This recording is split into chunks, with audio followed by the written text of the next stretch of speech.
क्या उद्देश्य है आज प्रेस कॉन्फ्रेंस का? अनिल जी, सभी पत्रकार बंधुओं को मेरा नमस्कार है, प्रणाम है। आज जैसा कि पूरी तहसील आज़ादी के 75 वर्ष पूरा देश पूरा कर चुका है, परंतु भारत में जो भादरा है, राजस्थान की एक विधानसभा क्षेत्र जो है भादरा में, आज पिछले काफ़ी समय से धारा 144 का बहाना लेके मौजूदा शासन के जो लोग, भादरा विधायक कॉमरेड बलवान पूनिया जी ने एक तरीके से तहसील को गुलाम बनाने का ये जो काम किया जा रहा है, हम कुछ चीज़ें आपके सामने, आपके माध्यम से जनता के आगे रखना चाहते हैं कि पिछले महीने की 20 जुलाई को हम एक ज्ञापन दे के आते हैं माननीय एसडीएम साहिब पर कि एक तो जो 2020 का सोसाइटी, मुख्य रूप से डुंगराना सोसाइटी के जो किसान हैं, जो काश्तकार हैं, उनका बीमा अभी तक यानी कि डिले पे डिले होता जा रहा है और उन किसानों के खातों में अभी तक पैसा नहीं आया है। वहाँ के क्षेत्र के आसपास के जो किसान हैं, डुंगराना हुआ, चाहे वो बासड़ा हुआ, या फिर जो सोसाइटी के अलावा जो केसीसी के किसान हैं, ये पिछले कुछ समय से हद से ज़्यादा तंग है। क्यों? उसके बाद में 3 प्रीमियम काटे जा चुके हैं, परंतु 2020 का अभी जो रबी का जो अभी क्लेम है वो भी इनके खातों में नहीं आएगा। मौजूदा शासन के लोग इस चीज़ पे सिर्फ एक सोशल मीडिया पे पोस्ट डालते हैं। पिछली 20 तारीख को जब हमने ज्ञापन दिया, ज्ञापन के अंदर हमने बिल्कुल क्लियर लिखा था और हमने प्रशासन को 10 दिन का समय दिया था कि 10 दिन में अगर आप ये पैसा किसानों के खातों में अगर डाल देते हैं तो ठीक है, अन्यथा 1 अगस्त को जो चली गई है, 1 अगस्त को हम डुंगराना में धरना प्रदर्शन करेंगे। एक शांतिप्रिय तरीके से हम हमारी मांग सरकार के आगे रखेंगे। 21 तारीख के बाद में, 20 तारीख के बाद 21 तारीख को नेट 24 घंटे बाद भादरा विधायक की एक पोस्ट आती है कि 10 दिन के अंदर जो रबी 2020 का जो बीमा क्लेम है ये किसानों के खातों में आ जाएगा। इस पोस्ट में क्लियर लिखा है रबी 2020 का बकाया फसल बीमा 10 दिन में आ जाएगा। सबसे ज़्यादा डुंगराना सहकारी समिति के किसान प्रभावित हैं, परंतु ये पोस्ट आज से करीबन 25 दिन यानी कि 1 महीने पहले की है और किसानों के खातों के अंदर एक चवन्नी भी नहीं पहुंची है। तो एक और झूठ, जैसा कि पिछली बार भी हमने जो प्रेस कॉन्फ्रेंस करी थी उसमें कि 25 ऐसी पोस्ट थी जिस पोस्टों के अंदर उन्होंने किसानों को बरगलाने का और एक तरीके से एक डिले करने का काम किया था। अब दुर्भाग्यवंश, किसी कारणवंश मेरी गिरफ्तारी होती है और 1 तारीख को मैं भादरा जेल में था। उस समय पे यानी कि जेल में रहते हुए हम इस धरना प्रदर्शन को, जो 1 तारीख को होना था, ये धरना प्रदर्शन नहीं कर पाए। जेल से जैसे ही बाहर आने के बाद में 11 तारीख को, इसी 11 तारीख को जब माननीय एसडीएम साहिबा छुट्टी पे थी तो हमने एक तहसीलदार साहब को एक ज्ञापन दिया था कि जी हम 17 तारीख को शांतिप्रिय डुंगराना में एक धरना करने जा रहे हैं। 11 तारीख से आज 16 तारीख को प्रशासन की तरफ से सिर्फ एक मौखिक रूप से हमारे पास फ़ोन आता है कि जी आपकी जो परमिशन है, आपकी जो धरना करने की आपकी जो मांग है, प्रशासन उस चीज़ को धारा 144 का झंडा दिखा के और आपकी परमिशन रद्द कर दी जाती है। अभी तक रिटर्न के अंदर हमारे पास कुछ नहीं आया वर्बली। अब कल सुबह जब किसानों की एक बड़ी संख्या के अंदर किसान जब एकत्रित होने वाले हैं, अचानक से 144 यानी कि आज़ाद भारत के अंदर गुलाम भादरा, एक ऐसा माहौल तैयार किया जा रहा है, एक डर का माहौल तैयार किया जा रहा है। इसी चीज़ को लेकर आज ये जो प्रेस कॉन्फ्रेंस की गई है 15 अगस्त को जो कल चलेगी, जहाँ पूरा देश आज़ादी महोत्सव बना रहा है, यहाँ के युवाओं को तिरंगा रैली निकालने से रोका जाता है। 17 तारीख को किसानों की जो मांग है, उस मांग को जब हम उठा रहे हैं, उस मांग को रोका जाता है, उस मांग को जनता को एक तरीके से दबाया जा रहा है। रही बात सांस्कृतिक और देशभक्ति कार्यक्रमों की, 18 तारीख को सरदारपुरा गांव जो है, सरदारपुरा आवास के कुछ युवा परमिशन के लिए आते हैं और उनकी परमिशन सांस्कृतिक कार्यक्रम मात्र 2 घंटे की, यानी लगातार हैट्रिक हो गई है। 3 कार्यक्रमों की परमिशन जो है वो प्रशासन द्वारा रद्द कर दी गई है। परंतु मैं बिल्कुल क्लियर कहना चाहता हूँ कि शासन के दबाव में भादरा जो विधायक है कॉमरेड बलवान पूनिया, इन्होंने इतना दबाव बना रखा है प्रशासन पे कि एक चाहे वो सांस्कृतिक कार्यक्रम है, चाहे वो किसानों की मांग है, चाहे वो युवाओं की तिरंगा रैली है, चाहे वो राष्ट्र प्रेम के जो कार्यक्रम है, इन तमाम कार्यक्रमों को रुकवाया जा रहा है। और स्पेशली जहाँ भी बजरंग सहारण का इन्वॉल्वमेंट हो रहा है, मौजूदा विधायक हर जगह किसी न किसी बहाने से ये कार्यक्रमों को रुकवाने का एक कुकृत्य कर रहे हैं। अब रही बात, ये जो दोनों मैंने आपको पोस्टें दिखाई हैं, फेसबुक की जो पोस्ट है, 21 तारीख को जब ये बोलते कि 10 दिन में आ जाएगा, यानी कि पिछले महीने की 30 तारीख तक, परंतु वो बीमा क्लेम जो है वो किसानों के खातों में नहीं आया। अब 6 जुलाई को जैसे ही अगस्त को हम जेल से बाहर निकलते हैं, भादरा के जो कृषि अधिकारी हैं, हनुमानगढ़ के जो कृषि अधिकारी हैं, उनसे हम बात करते हैं कि जी अभी तक किसानों के खातों में रबी का क्लेम है 2020 का प्लस 2021 का जो खरीफ का भी जो क्लेम है, ठीक है, वो क्लेम अभी तक किसानों के खातों में नहीं आया। हमारी मांग है, हमारी मांगों को लेके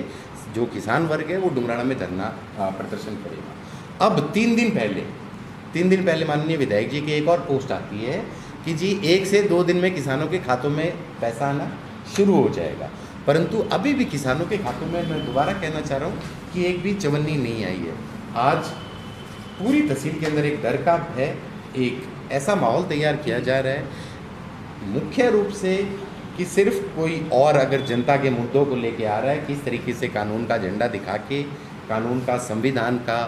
और मुख्य रूप से धारा 144 और जो कर्फ्यू जो लगाया जा रहा है शांति प्रिय भादरा में, ये सिर्फ और सिर्फ कानून का हनन है। अगला जो हमारा स्टेप रहेगा, माननीय राज्यपाल जी है, माननीय राज्यपाल जी के नाम एक ज्ञापन दिया जाएगा कि जल्दी से जल्दी, क्यों इनकी यही प्लानिंग है कि जब तक चुनाव आए, जब तक आचार संहिता ना लगे, जब तक धारा 144 लगा के रखो। कोई अगर नया युवा साथी उभर रहा है, उसकी आवाज़ को दबाया जाए, किसानों की आवाज़ को दबाया जाए, युवाओं की आवाज़ को दबाया जाए। आज क्षेत्र के अंदर, पूरे भादरा विधानसभा क्षेत्र में 4 से ज़्यादा लोग इकट्ठे होकर अपनी मांग नहीं मनवा सकते हैं। इससे बड़ा दुर्भाग्य क्षेत्र के लिए नहीं हो सकता। तो आप सभी साथियों का मैं दोबारा आपके माध्यम से पूरी तहसील को, पूरे क्षेत्र को, पूरे ज़िले के जो भी युवा साथी हैं, उनसे मेरा एक विनम्र आग्रह है कि राज्यपाल जी के नाम जो अलग अलग तरीके से हम अपनी जो शिकायत दर्ज करें कि एक आज़ाद भारत में एक गुलाम भादरा का जो निर्माण किया जा रहा है, इसके खिलाफ युवाओं की जो लड़ाई है, ये हम जल्द ही शुरू करने वाले हैं। एक अलग जगाने वाले हैं घर घर जाके। अभी भी जो कल डुंगराना में जो धरना प्रदर्शन होना है, उस चीज़ की रिटर्न के अंदर हमारे पास में ना ही तो कोई कैंसिलेशन है और ना ही कोई परमिशन है। आज करीबन 1 हफ्ते से ज़्यादा हो गया हमें ज्ञापन दिए हुए। अभी तक प्रशासन के जो लोग हैं, प्रशासन के लोगों की तरफ से हमारे पास में रिटर्न के अंदर कुछ भी नहीं आया। सिर्फ मौखिक रूप से आज दिन में फ़ोन आता है कि जी आपकी जो परमिशन है वो रद्द कर दी जाती है, और जब कारण पूछा जाता है तो कारण सिर्फ यही बताया जाता है कि क्षेत्र के अंदर 144 लगी हुई है। और क्षेत्र के लोगों को मैं बता देना चाहता हूँ कि ये 144 जो लगी है बजरंग सारण पे नहीं लगी, ये 144 लगी है उन किसानों पे जिन किसानों का पैसा ये लोग खा गए हैं। मैं सीधा बोलूँगा, ये लोग गबन कर चुके हैं। पिछली बार जब हमने मलसीसर में धरना लगाया था, वो हमारी जीत हुई और करीबन 35 से 40 करोड़ रुपए के बीच में किसानों के खातों में वो पैसा आया। उसी चीज़ का डर इन लोगों को सता रहा है कि जनता अब सड़कों पर उतरेगी, जनता सड़कों पर उतरेगी। तो इन्होंने जो गबन किया है, बीमा कंपनी ने जो गबन किया है, कि ये गबन पूरा डिस्क्लोज होगा, जनता के आगे ये बातें आएंगी और जनता फिर दोबारा अपना आक्रोश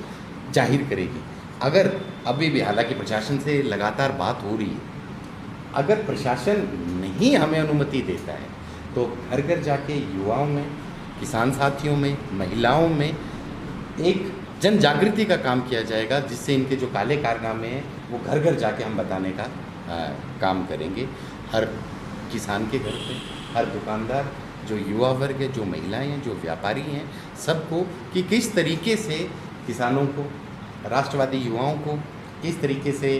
जो सांस्कृतिक कार्यक्रम कर रहे हैं, इन बच्चों को सिर्फ एक कानून का सहारा लेके, एक कानून का और संविधान का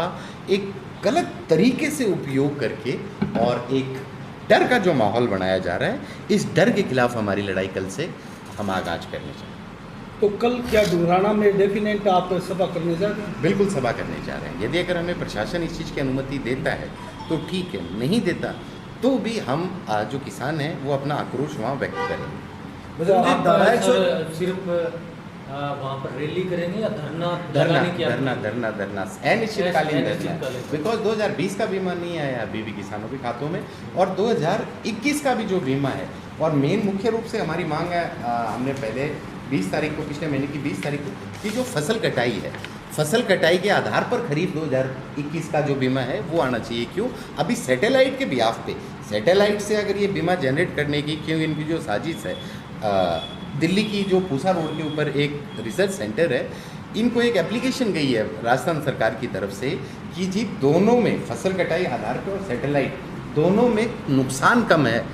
इस नुकसान की जो कैलकुलेशन है वो कैलकुलेशन एक रिसर्च सेंटर करके देगा जो पूसा में स्थित है। इवन चूरू से स्टेट बैंक जो है, स्टेट बैंक ने चिट्ठी लिखी हुई है, यानी कि हमारी ये भी लड़ाई कि जो फसल बीमा जो 2021 वाला जो खरीफ वाला है, ठीक है, वो अपना फसल कटाई प्रयोग पर हो, जिससे किसानों के हक का जो पैसा है वो पैसा उनके खातों में है। मुख्य रूप से हमारी दो ही मांग है। बजरंग जी, धारा 144 बजरंग और उसके साथियों पे है या मतलब हर किसी नेता के ऊपर, या बजरंग को ही हवाला देकर? राजेंद्र जी, अगर हम मोटा माटी देखें तो आज भी काफ़ी सारे कार्यक्रम थे। धारा 144 का डंडा जो है वो सिर्फ बजरंग सारण पे चल रहा है और बजरंग सारण के युवा साथियों पर चल रहा है। आज अगर आप देखते हो धारा 144 अगर लगी हुई है तो 4 आदमी से ज़्यादा अगर लोग कहीं भी इकट्ठे हो रहे हैं तो आपको उसके लिए एक स्वीकृति चाहिए, ठीक है। पूर्व विधायक जी ने भी आज एक ज्ञापन दिया है, परंतु उसके अंदर उन्होंने कोई स्वीकृति नहीं है। इस चीज़ की बाकायदा हमने कन्फर्मेशन की है और करीबन 50 से 70 लोगों को लेके उन्होंने जो ज्ञापन दिया है, यानी कि ये सिर्फ जो युवा शक्ति जो एकत्रित हो रही है तहसील के विभिन्न गाँव में, तहसील के अलग अलग गांव में, जिस तरीके से हमने रामगढ़ आंदोलन में जीत हुई हमारी, रामगढ़ के अंदर जो रेगुलेशन था, जो पानी के जो हमारी अमर सिंह ब्रांच की जो लड़ाई थी वो लड़ाई जीती, वो युवाओं ने और हमारे बुजुर्ग साथियों और किसानों ने जीती। हमने वो लड़ाई मड़सीसर में जीती, हमने वो लड़ाई, चाहे वो अम्बेडकर चौक की जो प्याऊ थी, जो पुरानी जो प्याऊ थी, वो लड़ाई जब हमने लड़ी, वो लड़ाई जीती। तो कहीं ना कहीं मौजूदा विधायक को इन लड़ाइयों का डर सताने लगा है। क्यों? अब हम जहाँ भी जा रहे हैं, एक जनता जो है, आम जनता के हम मुद्दे उठा रहे हैं और हर मुद्दे को हम जीत के आ रहे हैं। तो ये जो डर है, ये डर, अब जैसा कि आपने बोला कि बजरंग सारण के अलावा जो और हैं, मैं आपको एक बात पूछना चाहता हूँ आपके माध्यम से, बाकी आपके दर्शकों को भी, कि कौन सा ऐसा बादरा में नेता, कौन सा ऐसा इंसान, कौन सा ऐसा जनप्रतिनिधि है जिसने मुद्दों की बात उठाई। देखो, अपने लिए सभी काम करते हैं, अपना जनसंपर्क है, हर नेता कर रहा है, चाहे वो पूर्व विधायक जी हैं, चाहे वो डॉक्टर साहब हैं, चाहे वो कलेक्टर साहब हैं, चाहे वो बाकी जयदीप जी हैं। देखो, सभी अपना अपना देखो कर्म कर रहे हैं, परंतु जनता का मुद्दा, जनता के जनहित के जो मुद्दे हैं वो बजरंग सारण अगर विपक्ष में रह के उठा रहा है तो सिर्फ बजरंग सारण को एक निशाना बनाया जा रहा है। ठीक है, जिस तरीके से, मतलब बात में से बात अगर निकली है राजेंद्र जी, जिस तरीके से जो प्रताड़नाएं दी गई, जो डीएसटी की जो टीम है, और हमें तो ये भी नहीं पता कि वो टीम है कहाँ की। जब हमारी गिरफ्तारी होती है, गिरफ्तारी के बाद में जब हम एक, ये हम मान के चल सकते हैं, हमारी संस्कृति को बचाने के लिए यदि हम धरना प्रदर्शन कर रहे हैं, कुछ भी कर रहे हैं, उसके बाद 307 जैसी धाराएं लगाना, 307 एक बहुत एक संगीन आरोप, 307 जैसी धाराएं लगा के और प्रताड़ित करना, ठीक है, बच्चों के कपड़े उतार के, उनको नंगा करके, उनको मारना, ये बिल्कुल एक ये डर दिखा रहा है जो मौजूदा जो विधायक हैं कि उनकी जो जड़ें हैं, कहीं ना कहीं वो जड़ें सिर्फ हिलनी नहीं, वो जड़ें बिल्कुल खोखली होनी शुरू हो गई। और पूरी तहसील का जो युवा है, जो महिला शक्ति है, जो मातृशक्ति है, जो किसान वर्ग है, जो व्यापारी वर्ग है, वो सारे वर्ग जो हैं वो इनसे तंग आ गए। और इनसे जो तंग आ गए, जब ये जनता का, जब हमें धीरे धीरे करके हम ये बोल सकते हैं कि जो समर्थन प्राप्त हो रहा है, चाहे वो हम बरवाड़ी देखें, चाहे वो हम रामगढ़ देखें, चाहे वो हमारा पटवा देखें, चाहे वो हम मड़सीसर के अंदर देखें, चाहे वो हम कुजी गाँव के अंदर देखें, गोटड़ा में देखें, चाहे वो रामपुरा में देखें, जैसे जैसे हमें जन समर्थन प्राप्त होता जा रहा है, चाहे वो हम गांधी में देखें, तो इन लोगों की एक बिल्कुल क्लियर मेंटेलिटी ये हो गई है कि कानून का डंडा दिखा के, कानून का झंडा दिखा के किसी भी तरीके से बजरंग सारण को रोका जाए। और ये जो जन समर्थन जो धीरे धीरे जो सैलाब उमड़ रहा है, इस सैलाब को कम किया जाए, जिससे बजरंग को जनहित के मुद्दे मुख्य रूप से जो है कि वो रोकने का काम किया जा रहा है। आपका कहने का मतलब है वर्तमान विधायक जो आपकी जो ये बढ़ती हुई लोकप्रियता, इससे घबराए हुए हैं? बिल्कुल क्लियर कट है, तभी 144 का डंडा दिखा के हमें हर तरीके से रोका जा रहा है। मैंने आपको 3 उदाहरण दिए हैं, चाहे वो 15 अगस्त की रैली है, तिरंगा यात्रा है, चाहे वो 17 का हमारा डुंगराना का कार्यक्रम है, या फिर हमारा 18 तारीख को एक कोई कार्यकर्ता ने सरदारपुरा बास जो गाँव है, सरदारपुरा आवास के अंदर एक सांस्कृतिक कार्यक्रम रखा है और सिर्फ तिरंगा वितरण कार्यक्रम रखा है, उस कार्यक्रम को भी रोका गया है। तो यानी कि तीन कार्यक्रम और रद्द करना, और तीनों कार्यक्रम ऐसे हैं जो कहीं ना कहीं राष्ट्र प्रेम को, कहीं ना कहीं किसान हित को, और कहीं ना कहीं जो युवा वर्ग का जो देश के प्रति एक भाव है, एक अपने संस्कृति के प्रति जो एक लोगों के मन में एक आस्था है, उस आस्था को रोकने का काम किया जा रहा है। यानी 360 डिग्री ये गुलाम बनाने का